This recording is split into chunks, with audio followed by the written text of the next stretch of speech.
से बोले शंकर भगवान की जय। हर हर महादेव। देवों का देव महादेव जी के चरण में प्रणाम करती हूँ, मेरा प्रणाम स्वीकार हो। माता गौरी पार्वती के चरण में प्रणाम करती हूँ, मेरा प्रणाम स्वीकार हो। गणपति ललनमा के चरण में प्रणाम करती हूँ, मेरा प्रणाम स्वीकार हो। सब गुरु भाई बहना के चरण में प्रणाम करती हूँ, मेरा प्रणाम स्वीकार हो। गुरु भाई बहना, मैं एक कथा सुनाने जा रही हूँ, इस कथा को पूरा सुनिए और रहस्य जानिए। हर हर महादेव, घर घर महादेव। गुरु भाई बहना, एक समय की बात है। एक नगर में एक राजा थे, बहुत बड़े राजा थे। राजा साहब जो थे बड़े धनवान थे, बड़े अमीर थे। राजा साहब अपने प्रजा के लिए कुछ भी करते थे, अपने प्रजा के साथ हर बात शेयर करते थे, प्रजा के साथ वो खुश रहते थे, प्रजा के दुख अपना दुख समझते थे। प्रजा को उंगली में चोट लगता था, लेकिन राजा को सीना धड़कता था।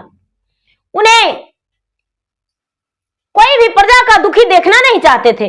धीरे धीरे समय बीत रहा था। समय बीतते बीतते राजा साहब जगह जगह पर बाग बगीचे, धर्मशाला, तालाब खतवा दिए। जब जगह जगह पर हर व्यवस्था करवा दिए, राजा साहब जो थे, राजा साहब निसंतान थे। उनका कोई संतान नहीं था। जब कोई संतान नहीं था गुरु भाई बहना, तो राजा को कोई गम नहीं था कि मेरा संतान नहीं है। लेकिन पूरे प्रजा मिलकर बोले कि हे राजा साहब, इतना बड़ा आप राजा हैं, लेकिन आपका कोई संतान नहीं है। हम लोग पूरे विनती करते हैं, हाथ जोड़कर कहते हैं कि चाहे जो भी करना पड़े, लेकिन यदि आपका एक संतान भी रहता तो हम लोग बड़े खुश रहते। आपके जीवन भर ये राज आप चला रहे हैं, लेकिन आपको इस दुनिया छोड़ देने के बाद इस राज का उत्तराधिकारी कौन रहेगा? नहीं राजन, मेरा इतना बढ़िया अच्छा राजा नहीं मिल सकते हैं। गुरु भाई बहना, राजा साहब बोले कि तो ठीक है, जैसा कहो वैसा हम करने को तैयार हैं। पूरे प्रजा जो थे, प्रजा काशी नगरी गए और काशी नगरी में जाकर एक अच्छा सा ब्राह्मण को ढूंढे और राजा के कल के बारे में दिखाएं। तो ब्राह्मण बोले कि सारा तीर्थ यात्रा कर लिए हैं राजा साहब, लेकिन राजा साहब यदि पुत्र यज्ञ करवाएंगे, लगातार 1.25 महीना अपने दरवाजे पर कुमारी कन्याओं का भोजन कराएंगे और ब्राह्मणों को दान देंगे, तब उनका संतान हो जाएगा, एक ही संतान होगा। पूरे प्रजा इस बात से प्रसन्न थे। जब प्रजा लौटकर आए, राजा से बोले हे राजा साहब, आप यदि पुत्र यज्ञ कराने को तैयार हो जाते हैं तो बड़ी खुशी की बात है, नहीं तो पूरे प्रजा मिलकर आपके दरवाजे पर हम पुत्र यज्ञ करवाएंगे और पुत्र यज्ञ में आप दोनों का बैठना होगा। राजा साहब हंसकर बोले, अरे भाई, जब पुत्र होगा, पुत्र यज्ञ मेरे दरवाजे पर होगा तो हम अवश्य बैठेंगे और करवाएंगे। पूरे प्रजा के साथ राजा पुत्र यज्ञ करवाना शुरू कर दिए। पूरे जितना जवार में कन्या कुमारी थी, सभी को राजा वस्त्र दिलवाए और सबको भोजन करवाते थे।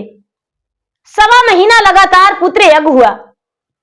राजा साहब जो थे, राजा साहब बड़े खुश हुए। धीरे धीरे समय बीता, ब्राह्मणों को दान दिए।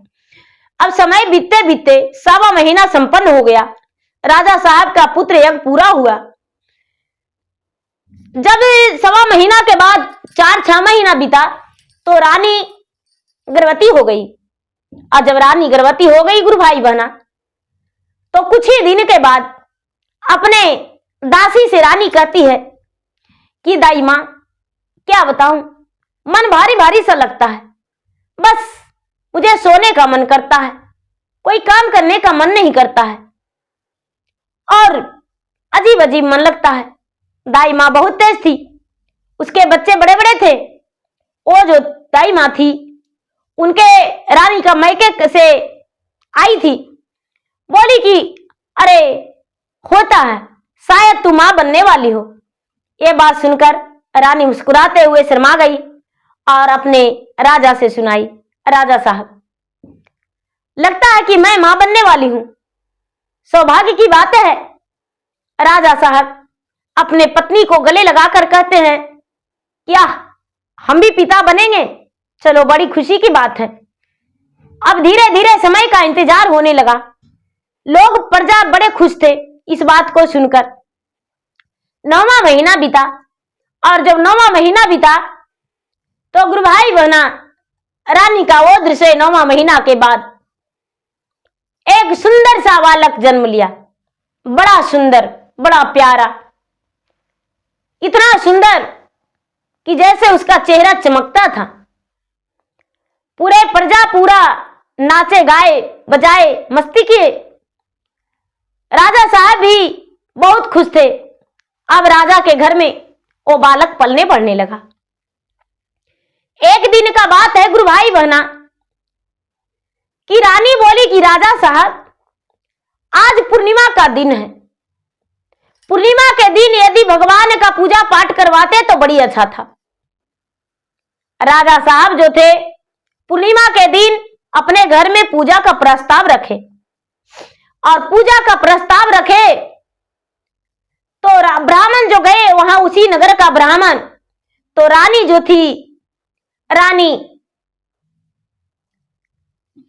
सोने का गहने पूरा पहनकर बैठी और सोने का लोटा में पानी कलश रखी। बहुत सारी ऐसा सामान जो था जो ब्राह्मण के मन में गड़ गया। अब लगने लगा कि ये राजा के पास इतना धन है, राजा के धन कैसे अपना बना लूं? कुछ तो कोशिश करना पड़ेगा। अब पूजा जब संपन्न हुआ तो ब्राह्मण पूरे मन में लालच भर के और रख लिए कि कैसे राजा का पूरा धन अपना कर लूं।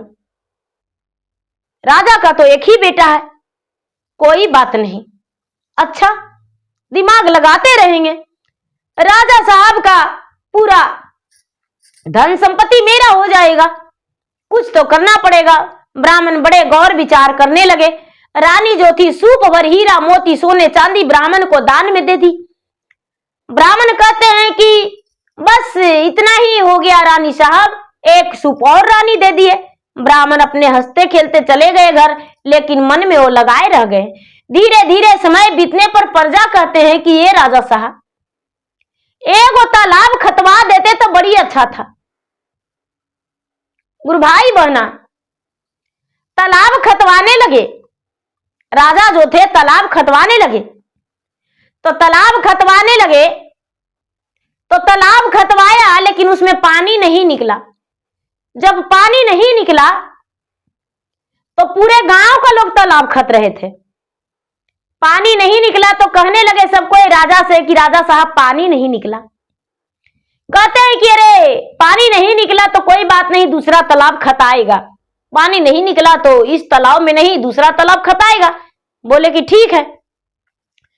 पंडित जी जो थे वो तो मौका ढूंढ रहे थे। पंडित जी को पता चला कि राजा जो तालाब खतवा रहे हैं उसमें पानी नहीं निकला है। अब राजा जी के पास वो ब्राह्मण चल गए, बड़े संभल के राजा जी के पास बैठे। और राजा जी के पास बैठे हैं तो कहने लगे कि क्या हाल है राजा साहब, बोलिए। बोले कि ब्राह्मण देवता हाल समाचार ठीक है, एक तालाब खतवा रहा है उसमें पानी नहीं निकल रहा।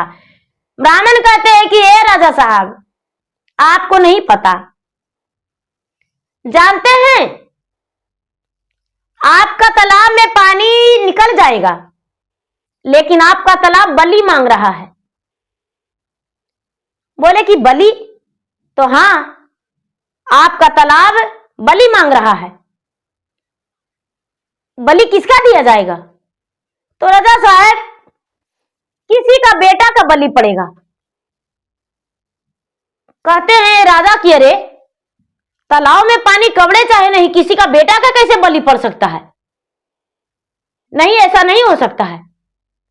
राजा साहब पूरे प्रजा से शोर मचा दिए, पूरे प्रजा से शोर मचा दिए कि भाई पंडित जी का कहना है कि तालाब में बलि पड़ेगा तभी तालाब में पानी कबड़ेगा।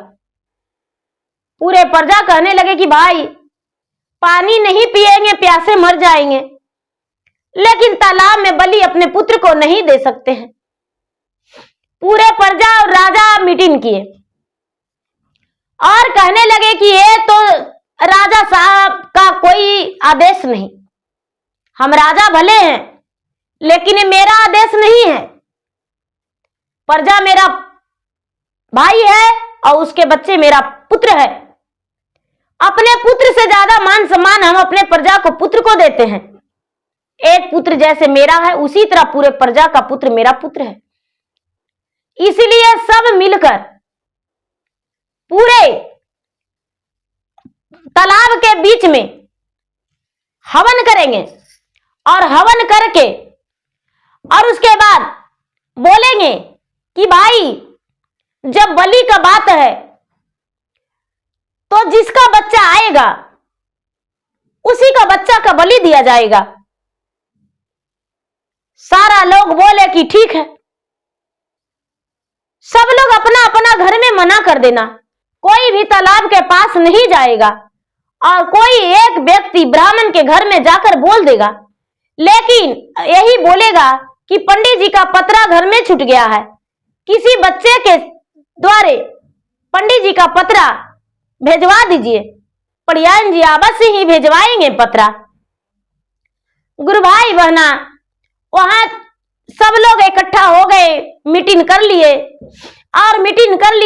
और करके और तालाब में पंडित जी को बुलाए कि ए पंडित जी चलिए हवन करेंगे, जब तक पानी नहीं कबड़ेगा जब तक।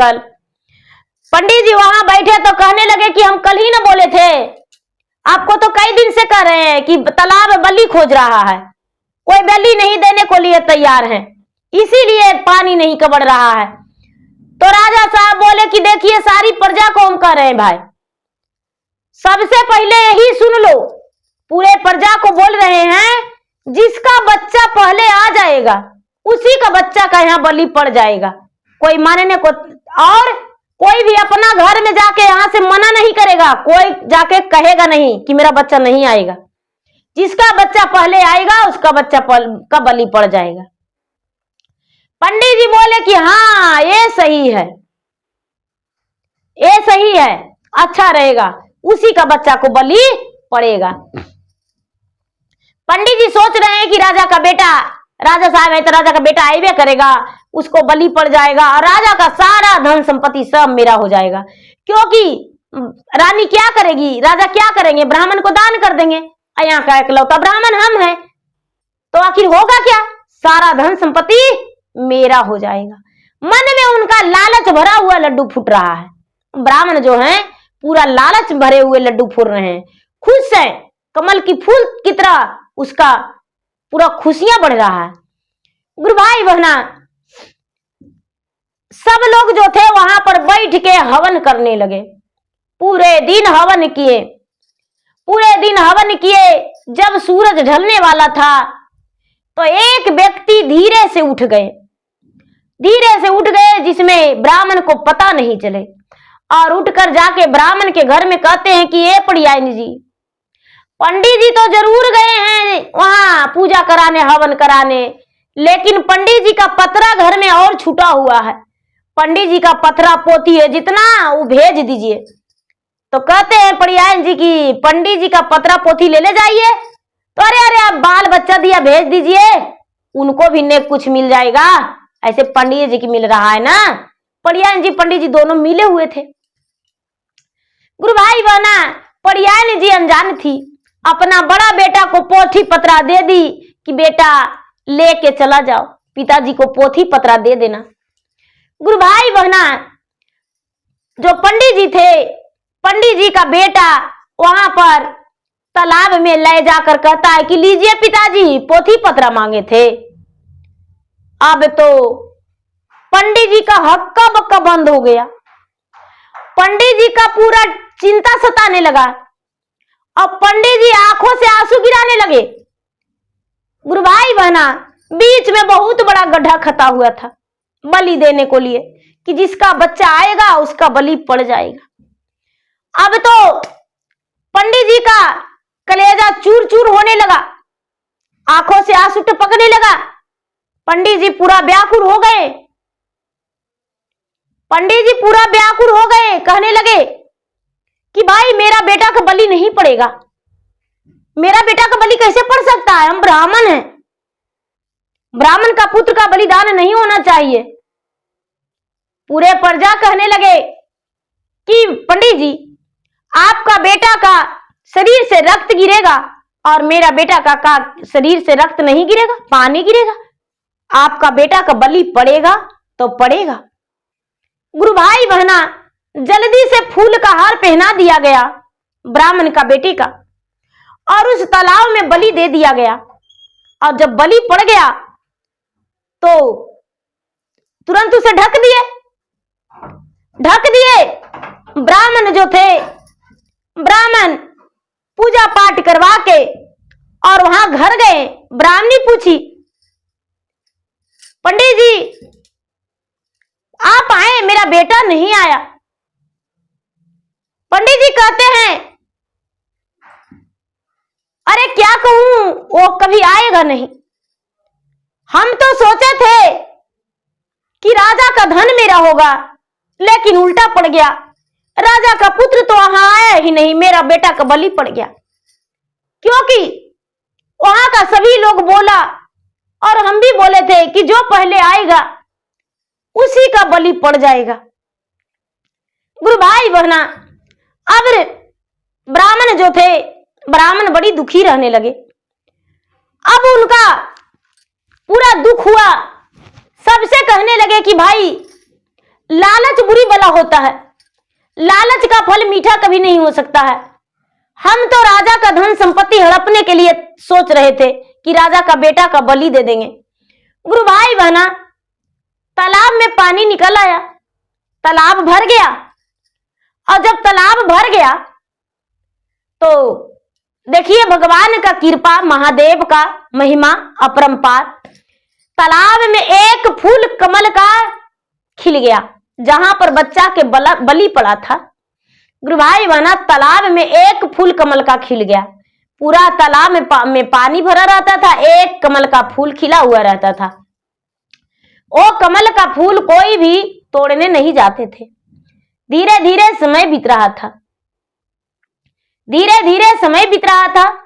समय बीतते बीतते वहां एक राजा घोड़े सवार होकर जा रहे थे और राजा की पत्नी डोली से और उनकी बेटी उसी तालाब के पास बैठकर और कहने लगे। राजा जो थे, राजा तालाब में पांव हाथ धोए और पांव हाथ धोकर और वहां बैठे आराम करने लगे तो जो राजा की बेटी थी उसे कमल का फूल पे नजर पड़ गया। और जब कमल का फूल पे नजर पड़ गया तो अपने पिता से कहती है कि ये पिताजी हमें वो कमल का फूल चाहिए, हमको वो कमल का फूल चाहिए जो बीच तालाब में खिला हुआ है। एक कमल का फूल है, वो कमल का फूल हमें चाहिए। राजा कहते हैं कि सागर भरा हुआ है, तालाब में पूरा जल भरा हुआ है, कौन लाएगा कमल का फूल, कैसे टूटेगा।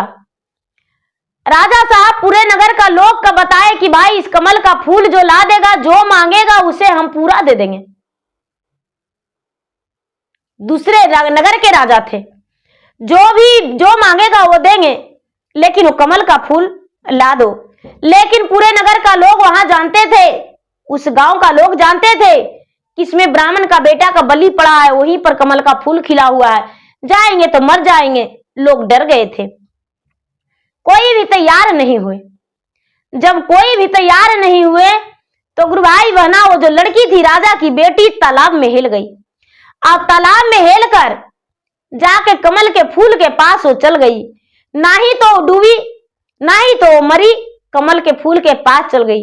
कमल तोड़ने का कोशिश की तो कमल के फूल से आवाज निकलता है कि फूलवा के कलिया मत तो छोइया, हम ही ब्राह्मण के पुत।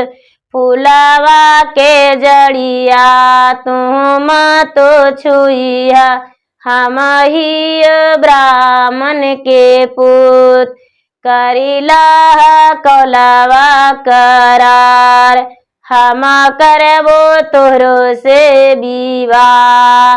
ये जो राजकुमारी है वो कहती है फूलवा के जड़िया हम तोड़ी लेवे, फूलवा के कलिया संग लेके जाएवे, हम करबो तोहरो से ब्याह।